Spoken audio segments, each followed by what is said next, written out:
حج کی نیت سے رکھے گئے مال پر زکوٰۃ لازم ہوگی یا نہیں ہوگی؟ حج بیت اللہ بڑا اہم عمل ہے، بڑا اہم فریضہ ہے، لیکن اگر کسی نے پیسے نقد روپیہ رکھا ہوا ہے، حج کے ارادے سے جمع کر رہا ہے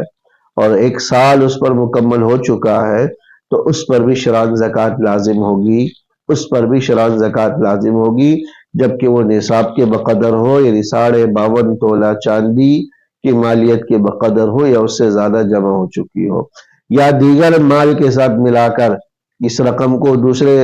رقم کے ساتھ ملا کر اگر 52.5 تولہ چاندی کی مالیت کو پہنچ جاتی ہے تو پھر بھی اس پر زکوٰۃ لازم ہوگی، زکوٰۃ فرض ہوگی، بشرطے کہ 1 سال مکمل ہو چکا ہو، 1 سال سے پہلے اس نے یہ رقم خرچ نہ کی ہو۔